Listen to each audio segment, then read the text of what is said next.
पहिलो 1 लाख कमाउनुको लागि धेरै ठुलो सङ्घर्ष गर्नुपर्छ। त्यो 1 लाखलाई 10 लाख बनाउनुको लागि त्यसको आधा पनि सङ्घर्ष गर्नु पर्दैन। त्यो 10 लाखलाई 1 करोड बनाउनलाई त्यो आधाको पनि आधा सङ्घर्ष गर्नु पर्दैन। जुन दिन 1 करोड बनाउनुहुन्छ त्यसलाई 10 करोड बनाउनको लागि तपाईँलाई त्यसको 10% सङ्घर्ष गरे मात्रै पुग्छ। पहिलो 1 लाखको लागि त सङ्घर्ष गर्नु पऱ्यो नि त, तयार हुनु पऱ्यो नि त। त्यसपछि त सहज हुन्छ नि, त्यो त बुझ्नु पऱ्यो। सबभन्दा गाह्रो पहिलो 1 लाख कमाउनलाई र त्यसलाई अब कसरी प्रयोग गर्नुहुन्छ? त्यसलाई 10 लाख बनाउनुको लागि तपाईँको जति समय र जति ऊ लागेको छ त्योभन्दा कम लाग्छ। 1 लाख कमाउनुभन्दा 10 लाख कमाउन सजिलो छ। 10लाई 1 करोड बनाउनु झन् सजिलो हुन्छ। 10 लाखलाई 1 करोड बनाउन त्योभन्दा सजिलो हुन्छ जति 1 लाखलाई 10 लाख बनाउन भएको थियो।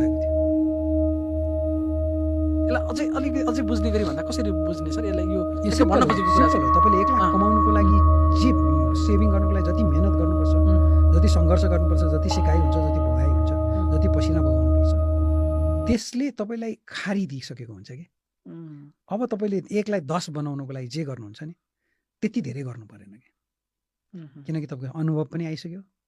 के नगर्ने भनेर थाहा पाइसक्नु भयो, के गर्ने भनेर बुझिसक्नु भयो। अब सहज हुँदै जान्छ, सहज हुँदै जाने हो नि। एकै पटकमा अरबपति भएको त कोही पनि देख्नु भएको छैन।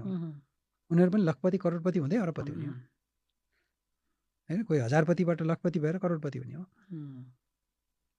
एकैचोटि करोडपति हुनलाई त कसैले तपाईँको छप्पर फाड के भन्छन् नि, दिनु पऱ्यो तपाईँलाई, तथास्तु भनेर दिनु पऱ्यो, कसैले वरदान पाउनु पऱ्यो कि चिट्ठा पर्नु पऱ्यो, नत्र त सम्भव छैन।